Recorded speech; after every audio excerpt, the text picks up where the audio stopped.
Yo, bro. Chapter 3 on mixed monarchies stinks Yeah. of woke culture, bro. Oh, for I think the American right has lost the war. Mhm. But welcome back to Machiavellian Monkeys Podcast, episode 2. Two Texas bros. I'm one of your hosts, Aaron James, sitting here with my best bro. what's going on, Lurker Mario? Hey guys, we're on a journey here, studying Machiavelli. Specifically today, The Prince. We're gonna go over the first 3 chapters, shooting for half hour here. It should be good. It should be fun. Even just 3 short chapters, 15 pages in my copy, maybe a little less in Lurker's copy. So dense, and especially chapter 3, bro. But let's get started here with chapter 1. And filled with knowledge. And like, again, well, he says he gives like before the first chapter, he does what's it called? Like traditional humbling introduction where he's like, other people have done this better, but I will do my best, or whatever, when he's addressing Lorenzo de Medici the Magnificent. And he talks about gifts to princes, how people will try to give them horses and arms, vestments, precious stones, but his greatest gift would be the knowledge of the deeds of great men of the past, with his experience in modern quotation affairs and the continuous study of antiquity. Yeah, man, it's true. It's sharing his knowledge and experience. I don't think, now I think about it, he violated. Do you feel like he didn't follow that one rule of power where he's talking about, like, please help me, you know, I'm giving you what I think is good, as opposed to, like, giving the person what he wants? I forgot what law it was, but it's like, don't talk about your needs, talk about the needs of the prince. But he addresses that too in his statement, like pretty eloquently. At the end of it, he talks about how when a painter paints the fields, he must stand in the fields, and to see like the distance, he must put himself atop mountains, and then to know of princes, you must be of the people, and he's of the people. That's how he like describes it. Yeah. But I mean, it's definitely following the rule of not outshining the master. He's like, look, I have all this knowledge. I'll never be as good as you. Hopefully you think this is worthy of your station, that I give you this information. Yeah, it really sucks, because what I heard is that when he gave Medici the book, that someone else gave him some like extra baller gift, like a horse or some gold or something. Right. And he like looked at the book, and the guy was like, hey, I brought you this horse. And he like put the book down. And it was just take it with the other gift. Yeah. Yeah, pretty funny, but Statesman. So there is that first, the letter, you know, this is after his exile, and he's trying to get back in the good graces of the politician, so he can come back and save his beloved Florence in Italy, I'm assuming, or just going for status, you know, being bored out in the woods. But let's get to the good stuff. Okay. Chapter 1 is the various kinds of government and the ways by which they are established. Well, really easy. Notice that all states and domains that have maintained power are republics and principalities. Yeah, or monarchies. I guess we might have a slightly various translation differences. Well, yeah, the principality is monarchy. I think that's the different word. So we talked about those. What do you say here? The monarchies are either hereditary or they are new. So old or new money, we can call it that. The new ones are either entirely new or they're a new annexation to a kingdom, like when France conquered Lombardy and stuff like that. Yeah, and he talks about how the people or the governed are either going to be accustomed to being like plebs, or they're going to be accustomed to freedom. And so you come in and you show them who's boss. Oh, yeah. Well, the most interesting part to me was the bottom of chapter 1. So that's like basically the 3 ways which you annex a territory or become to rule it. And the biggest one is annexed either by force of arms of the prince himself or of others. So like straight up conquering. Yeah. Very basic. Or else may fall to him by good fortune. Yeah, so cleverness. He got lucky, or maybe he became the one guy that got rich because he had the right resource at the right time. or special ability, Yeah. or via merit. So there's conquer, Fortune, good luck, or and- merit. Mhm. You know, so it's pretty basic. And then we go to a real short chapter. Go to chapter 2 of hereditary monarchies. It says here it's not going to speak of republics because he discusses them in another work of his, I'm Yeah. assuming. Or later on in the work. So we may discuss this once we get through the book, like later on. Right. And he says, I will deal only with monarchies, and we'll discuss how the various kinds described what can be governed and maintained. Yeah, and then he talks about hereditary principalities, which are easy to maintain because of the conditioning of the populace. Even if power is lost, it'd be easy to regain as the first mistakes of the usurper. So if you maintain sufficient control of an area, the people like your rule, they're accustomed to your rule. So when the new guy comes in and they're making all these promises of change or whatever, they come in, they fuck up the area, and then maybe they don't fulfill their promises or whatever. It's going to be easy for you to just like come back into power because people will be like, they miss the old ways. Yeah, because there's the old power structure. Mm-hmm. Of course, this is why he probably says that if you go take over new territory, you have to end the entire bloodline of the noble class, so there's nothing old to go back to. Mm-hmm. But he says of a proper hereditary monarchy, he says if you follow the old customs Mm-hmm. and you adapt yourself to new situations, he says a prince of, let's say here, of ordinary assiduity, which just basically means basic diligence or conscientiousness, should be able to maintain his position unless some very exceptional and excessive force deprives him of it. And if he is deprived, it's only going to take something small to distract them. Come back, yeah. To take it back. Mm-hmm. And then also it talks about like if you inherited something, it'll be easy to just maintain rule unless you have some sort of crazy vice, like you just like to put people's heads on spikes or whatever, you know. Yeah, you already have the power, so you don't have to like flex as hard because people it's just a norm. But this very last little bit made me think of Joe Biden.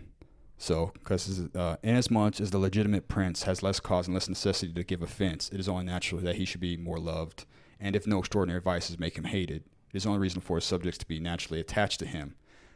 The important part, the memories and causes of innovations being forgotten in the long period over which his rule has extended, which basically means Joe Biden's been in office for so long that people have forgotten all of his shit, all of his bullshit. Yeah, he's Sleepy Joe. Well, we call him Sleepy Joe, but he's like Uncle Joe or whatever. He's like, and he's like did the crime bill and what is it? He called Clarence Thomas.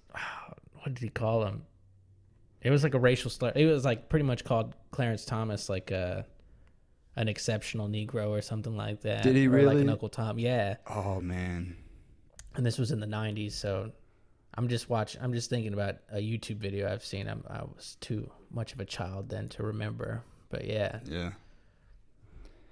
And then, and then the last line says, one change. It's like, one change always leaves the way prepared for the introduction of another, which means if it stays the same, it's like the law of inertia, you know. If the hereditary monarchy is firmly established and everyone's happy, you know, there's no need for change. But if something happens, it's just going to make the way for more change and more chaos and stuff like that. Yeah, and spiral out of control. But now we get to the good stuff. Yeah. It's chapter 3, bro. Mixed Principalities. Yeah, of mixed monarchies here in this particular edition. Would you like to start this one off, brother? Oh, man. I mean, it just says that mixed principalities are hard to maintain due to the differences in customs and taxes, as well as the love of the people for the older way of life or the previous rule. So when I think of this, I think of what Alexander the Great, which I don't think is referenced in this book. I think he talks about Romans and France. But like Alexander, when he started conquering the Middle East or Persia or whatever, what he did was take over the area, but like maintain the political structure there. So he's like, everything's the same. Y'all worship y'all same gods, wear y'all's clothing, have y'all's bazaar, whatever, but the taxes come to me now. Yeah, here's the governor, here's the tax collector, carry on. Yeah. versus what Machiavelli talks about is like when you're taking lands with of different cultures, you want to keep power by settling and living among the acquired lands to maintain presence, to see trouble as they arrive.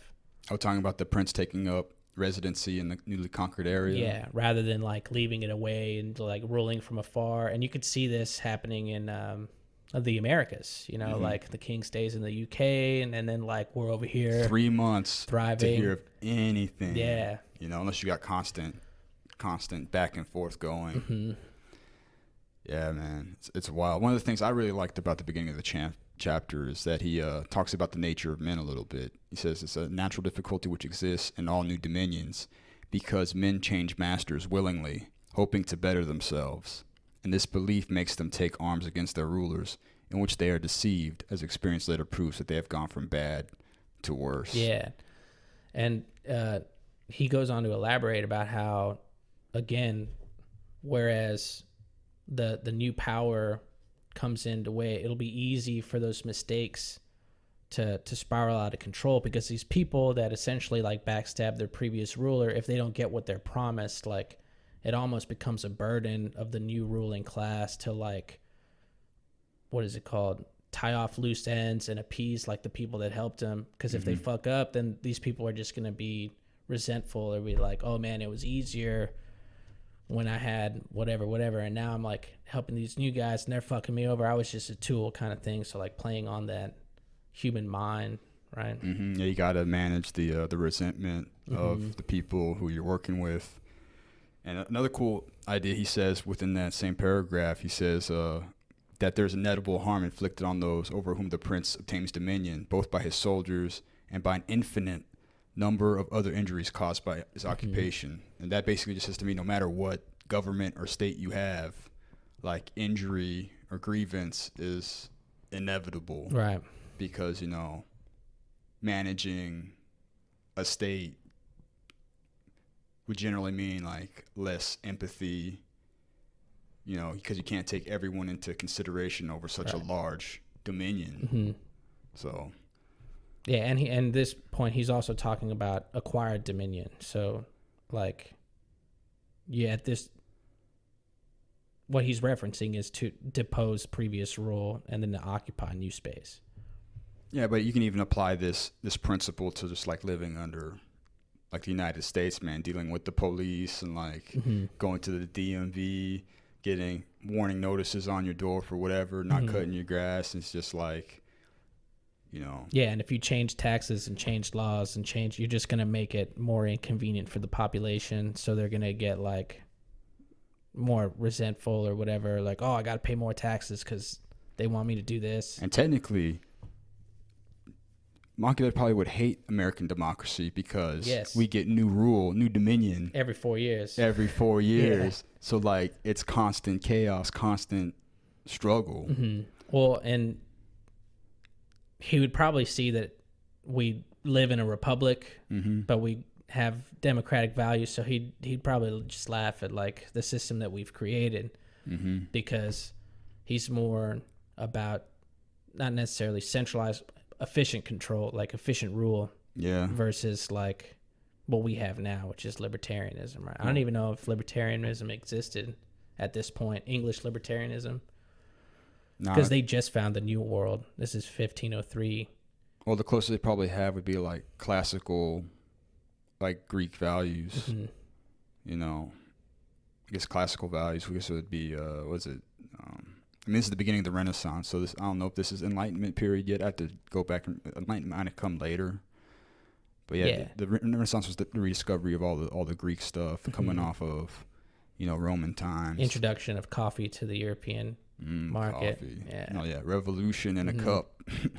And then, what is it? Yeah, and then he often talks about him, like, speaking and thinking and studying antiquity, so he probably would have thought the idea of democracy, period, was foolhardy.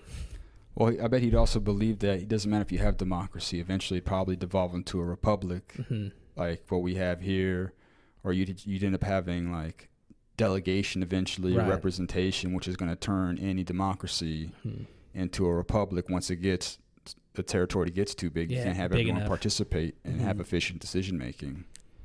You know. Yeah. So, but So, another interesting part he wrote in here was that after reconquering rebel territories, they are now so easily lost again because then you have the full authority to crack down. Says the ruler is now less averse to secure his position by punishing offenders, unmasking suspects, and strengthening himself in weak places. Which means just move troops in. Libertarians need to be careful. Yeah. That we don't. Well, they even had the insurrection, so they were trying to like flex a little bit on that. So, but we haven't had anything hard and definitive. And even still, anytime we've had right wing like occupation, like via militia, those things always end up like okay. So what do you mean? Like when the guys in Oregon or whatever like occupied the courthouse with their guns and stuff. Oh yeah. Like, I don't think they had any like shit thrown at them after that. Well, there's like a level of what protests that you can get to before it's like hard crackdown. But I even think that was like peaceful still. It was just armed occupation. Like there was no blood. You know. Versus like Shay's Rebellion, or no, the Whiskey Rebellion. Yeah. Right. And then they put a tax on whiskey, and then all these people like came up in arms and were like, we're not going to pay this tax. And then I think it was George Washington who was just like, well, I'm going to send 5 regiments your way, and you're going to pay the tax. I don't know, man. I have to go back and restudy it, but it'd be an interesting thing to look at. Yeah, he talks about, well, back to Machiavelli, right? And he talks about how it's easier, it's cheaper to colonize than to occupy, right? So once you acquire the lands, you settle there. So you'll put a figurehead there, like a prince or a duke or whatever, somebody who's loyal to you, right? And you give them a province over the area, and then even more so, like send colonies there, and then they're gonna establish commerce, and they're gonna be grateful to you that you've given them the opportunity. They're gonna start making money, so you're gonna start like tilling the land, and it would be cheaper and cause less of a ruckus amongst the people because you're only offending, dispossessing a few people instead of like the whole area, and you're not like scaring the shit out of them too much with like a huge army, right? And the army would cost a lot, and it'd piss off a lot of people, eat all their food, rape all their women. And it'd probably piss off the army itself, too, because now they have to, like, reestablish base camp, so you got all your grunts, like, carrying all their fucking shit, caravans and stuff. And they're not out making money. Yeah, they're like, what the fuck? Hell yeah, man. No, this also makes me think of the culture war. Because think about it, like, cancel culture. Like all the woke people are trying to get persons of color, or whatever, in like CEO positions, and they're just like, it's like we talk about like the shutdown of like men's only spaces. Right. Pretty much is only like the strip club these days. The problem wasn't women participating in men's spaces; it was woke people coming into men's spaces and declaring it toxic and all that stuff. Declaring it toxic, and now we like this idea, this ideology, in a way, probably wasn't like even malevolent to begin with, but now it's there, and now we can't get it out, and there's like further stuff in here that's just like, what else? Men must either be caressed or else annihilated. They will revenge themselves for small injuries, but cannot do so for great ones. The injury, therefore, that we must do to a man must be such that we need not fear his vengeance. Which is one of the laws of power. Right. Like, I don't remember what it says. Something basically like, don't stop too soon, destroy your enemies completely. Right, completely. And you see that again in the previous chapter when he talks about getting rid of the previous ruler. He's just like, yeah, you just killed them, killed the whole family. And the bloodline. It's like, so that the people, they have got no hope to cling to of previous power. Yeah, they can't go back to the old ways because it's not there. Yeah, their god kings are, gone. So, but let's see here. Also, another thing. The ruler of a foreign province, as described, should make himself the leader and defender of his less powerful neighbors, endeavor to weaken the stronger ones, and take care that they are not invaded by some foreigner not less powerful than himself. Right. And so that's just like alliance forming, and then it'll also make, what's it called? So by going and establishing power and becoming the big dog, right? So you've taken over your territory, and then other people fearing your wrath will come to your aid, and then it's your prerogative, or not, I guess not prerogative. It would be in your best interest to empower these people as well, like, because they're going to be grateful. But it's not like, well, he goes as on long to say, as they're lesser powers. Yeah. He said you don't want to give them too much power. You have to be careful about that. Do not assume too much power and too much authority. Yeah. Because otherwise they'll come back against you and stuff like that. Yeah, but sending them it's like what's it called? It'd be similar to like in a business relationship, like taking someone out to dinner or whatever, and like telling them you appreciate their work and stuff like that. You know. Well, it's alliance forming. It's networking. Alliance forming, yeah. Plus, they're a lesser power, so they're not a threat to you. So you can make the not the move, but like the gesture that, hey, I'm here to help you out. I can protect you from your enemies, which gives you an excuse to go invade someone else. If they're small time, or if there's an invading force coming that they don't want, then you have more forces, more. You can prove yourself more. Yeah.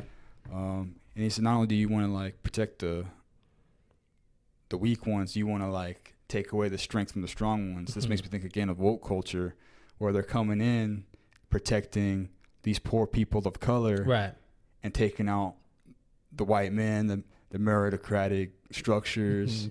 So like, yeah, but it's starting to count. Like, there's a funny a thing, because people are playing to, or at least on Twitter, I've seen this share. This was James Lindsay, Jordan Peterson, some other people were making fun.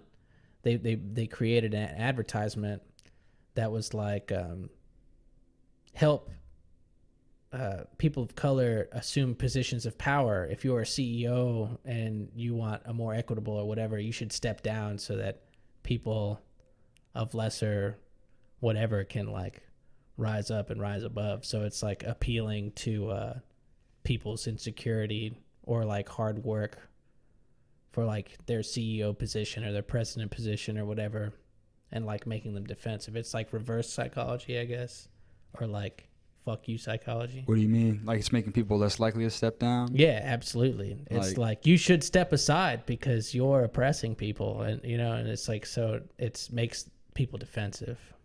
Which people? The people like CEOs and stuff like that, like a CEO of Nike or CEO of like, hell no, I'm not Red doing Bull. that. Yeah, fuck that shit. Yeah, so it's like it's starting to make a more threatening presence to like these people that have been pandering this shit. Yeah. Well, they're starting to butt up against the real power structures, which is the money. And you're also seeing this with women and the LGBT community in particular. Yeah. And they're talking about how like the hardcore feminists are really getting pissed because now they're ceding power to men. So it's like now the narrative is like, oh, well, men always get what they want because these transgender male to female people are coming in and becoming leaders of feminist organizations and all this stuff because they're also women, you know, quote unquote. We don't have cameras yet, but you know what I'm saying? Yeah. So now it's starting to come like create really hard strife in the left, and then in the women empathy like sphere. Yeah, well, playing power, man, is it's not fun unless you're. I mean, I guess it can be if you have the right mindset, or maybe if you're a complete psychopath. Who's like, this is the only way I feel anything is to risk it all. But yeah, man, it's funny, man. Yeah, and it talks about. I mean, we see this federation or coalitions. Or we're seeing like, because they always want to create the smaller group and make it bigger. Like, I can't just be Latino or Mexican, like I'm a person of color, right? So that makes the dichotomy of like whites versus all other. Yeah, they enfranchise, centralized power. Or like lesbians, gays, bisexuals. Like, no, they're all one thing, you know? So it's like, makes a camp, makes a team for you to be part of. And then they could say that they're representing everybody, even when they're just representing themselves.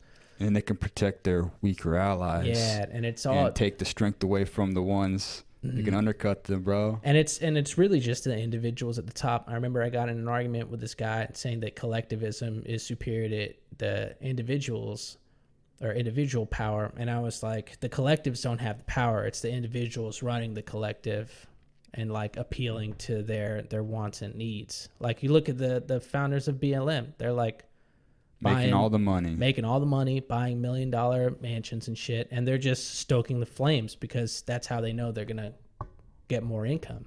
Yeah. You know, like it's silly, bro. But a lot of people, they don't see it because they're low information. They're going on with their daily lives and they're just catching like the headlines or whatever it is. Unexamined. They believe CNN. They're totally blue pill. Yeah, it really bums me out. And it's been this little side tangent, but I've been thinking a lot about like the media is the best way to like, as far as control, like this is kind of magical thinking, which is maybe outside the purview of this podcast, but like it's us, bro. We are the podcast. Global media, like the bigger the media source is like the most potent way to like control people's reality. Because if they believe what's on CNN and they say the CNN says coronavirus is probably going to kill you, then that's what they believe, whether it's true or not. They've received the truth from the box, right, or from the screen, and now they're living in this terrifying world where they can't go outside with the double mask or lock their kid in a closet. Yeah, and they can't take medicine that helps them out because it was mentioned by the other side. And it's just, it's insidious. And they're getting psychologically damaged because all of their cues that have been genetically passed on about like recognizing people's faces and like seeing smiles or frowns and all that. Now that they've got a mask and eyeballs, you know, so it's like, yeah, we're going to have not a whole generation, but like, I mean, there's probably enough time. I don't know if it's enough time to really, maybe for some kids to really mess them up, but I mean, kids and people are pretty plastic, you know, as long as they get socialized. And I mean, we're probably going to open up here pretty soon. Yeah, dude. Just think about that study with rats and cocaine or whatever, you know, if the rat was isolated and by themselves and didn't have any stimulation, they would just like do cocaine until they overdosed. But if they had like a good social life and things were going all right and interaction, they would take the water. Right. You know? But but in the very formative years of like a new organism that's not fully developed yet, there might be some funky stuff going on there. I guess we'll see that in 15 years. But even the whole media, like you can look at like supposed colonization and these like power tactics where like they're probably defending, Antifa. They defend Antifa as a weak ally, and then they have to like undercut any like Joe Rogan. They have to undercut Tim Pool, and like do all these crazy tactics to try and like put a lid on their power and damage influence. Control, yeah.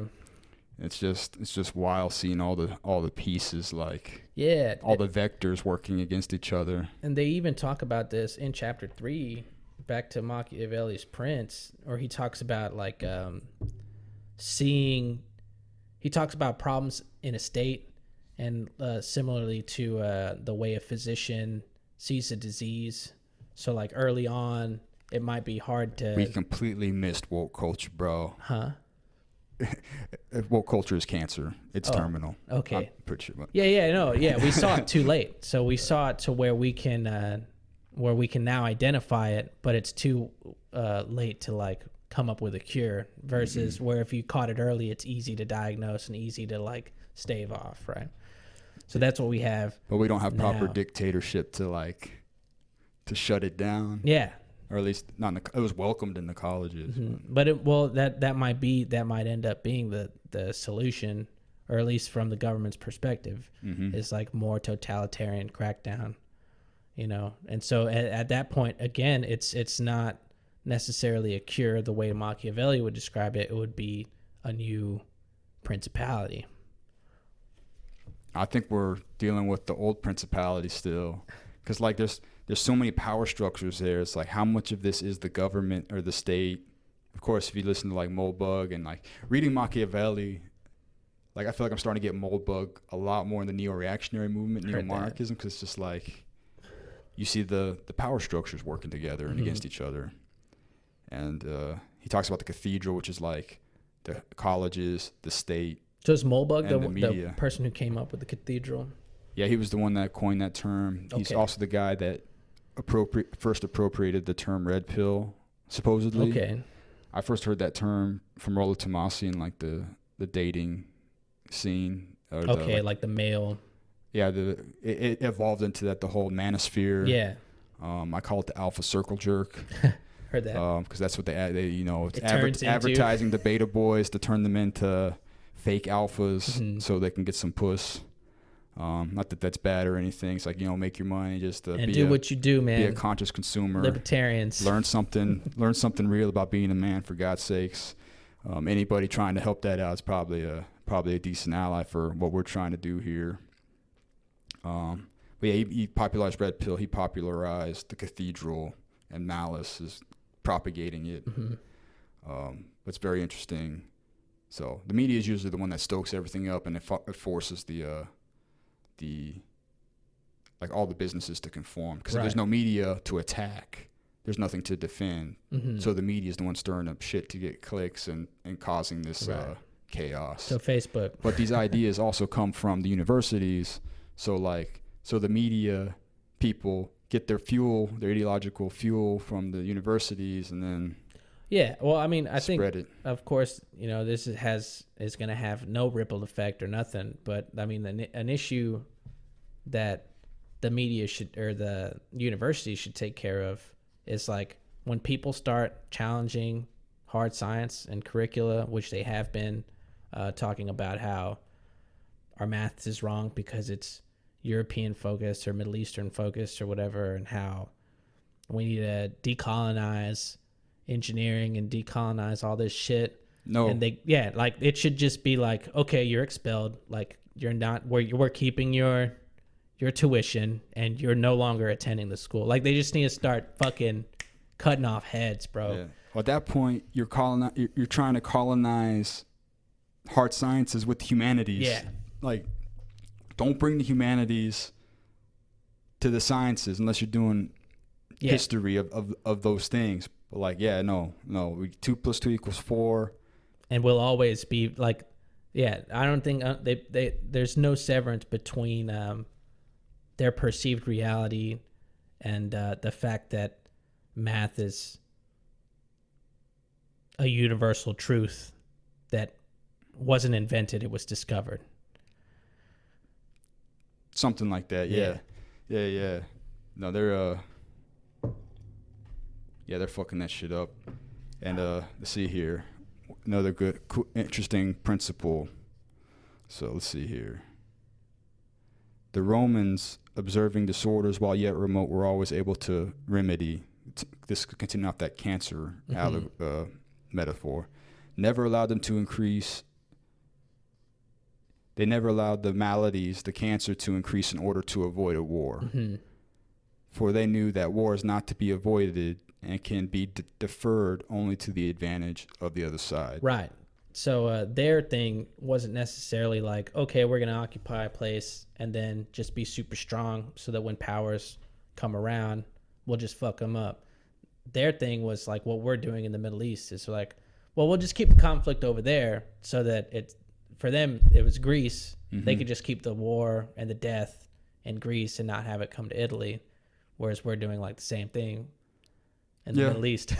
Or in Mexico, if you look at the cartels, it's like, okay, we'll just like have hard crackdowns in the United States and at the border, and like all the violence can happen down there without us having to deal with it. Right. So they were like proactively aggressive towards weak and potentially strong problems. What's interesting that they can do that against, weak and strong problems that they themselves created. But the point is true nonetheless. I was thinking like in culture war terms that like, I guess, well, the thing is we are individuals, not necessarily functioning as statesmen. So it's like do we really want to join the war, or would we rather, work on our own merchant republics, right, and thrive in our own networks as opposed to trying to fight someone else's or a collective battle? But even as the merchant kings that we are, forming our merchant republics, ultimately, and over the course of the next decade or two, we'll be contributing to that populist dichotomy. So we're still in the culture war, just not battling the front lines. We're not. Well, we're following this principle that when Machiavelli says that if you can't take the province without the help of someone else, then you don't take it. Yeah. You either take it and keep it, or you don't. Or you don't. Right. So basically, don't fight battles you can't win. Mm-hmm. So we're just not at the level yet. Yeah. To fight those battles. Exactly. So there's no point in trying to fight them. My skin's in my game, not in the game. Right. Hell yeah. Freedom, individual freedom. Yeah. Hopefully collective freedom, but people are jacked up, man. Yeah. Yeah, and then he goes on, after talking about Rome, he talks about the failures of France. Oh yeah, this was gold, man. Yeah. I mean, he failed at everything. Well, I mean, he started off strong. Yeah. King Louis was called in Italy by the ambition of the Venetians, who come on in. And, we'll help you for half of Lombardy. So they brought in a foreign force to help them seize a few cities, and King Louis did this. Came in big dick swinging. Yeah, he had a bunch of little powers come to him because they feared his wrath, and they were like, we'll just pay you, bro. Genoa, the Florentines, the Marquis de Mantua, Pisa, the Dukes of Ferrara, Bentivoglio, Lady Forlì, the Fayent, so many people. Yeah. And and then what else do we got here? And then he fucked up. Oh, he fucked up by taking Rome and ceding power to the Catholics. Well, he went to help Pope Alexander occupy Romagna. Yeah, which is Rome. Oh, is that really what it is? Romagna, Rome, Romania. It's spelled weird. I'm not a Italian Roma expert. If it was Latin, I think it'd be Roma. Maybe. Yeah.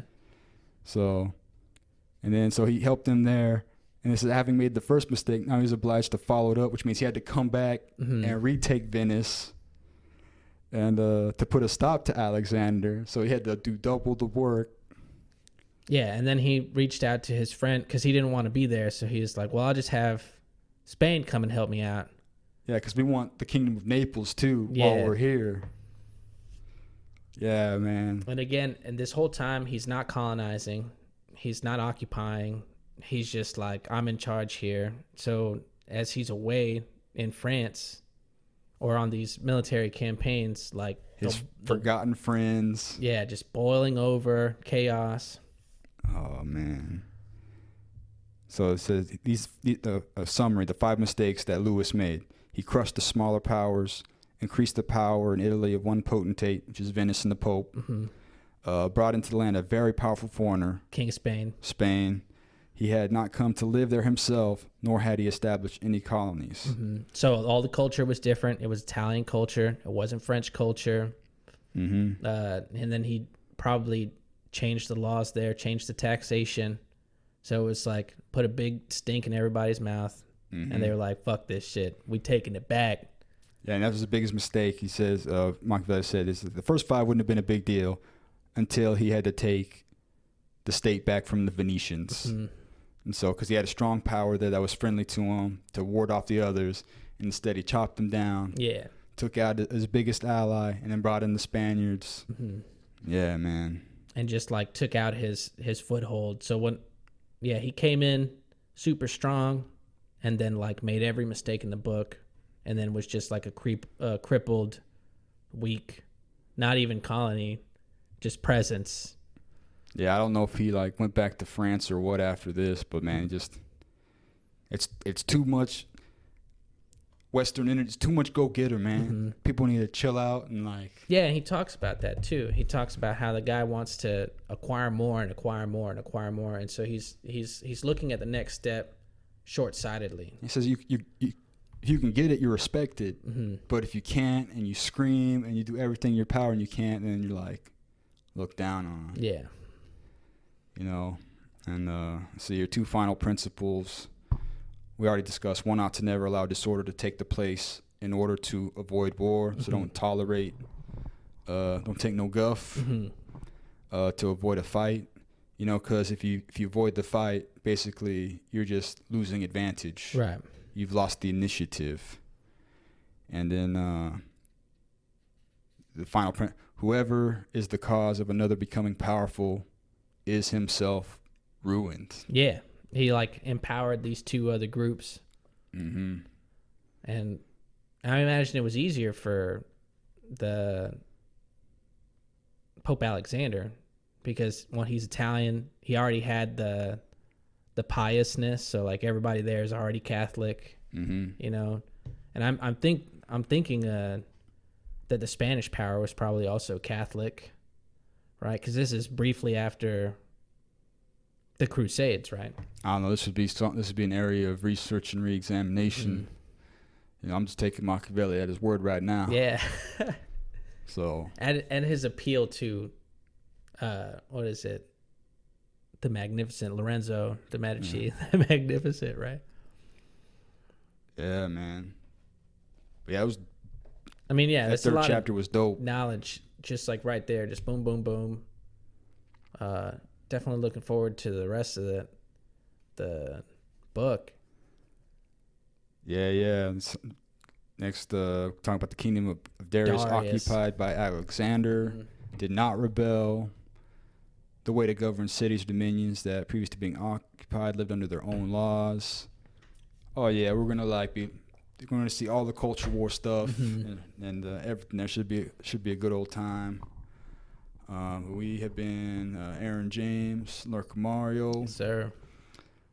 This has been the Machiavellian Monkeys podcast. You can like, subscribe, and everything on YouTube. And we're working on, you can also find us, MachiavellianMonkeys.podbean.com. Also trying to get it up on Apple, iTunes, and Spotify here real soon. But either way, thanks for hanging out, and hope to see you next time. Yeah, cheers.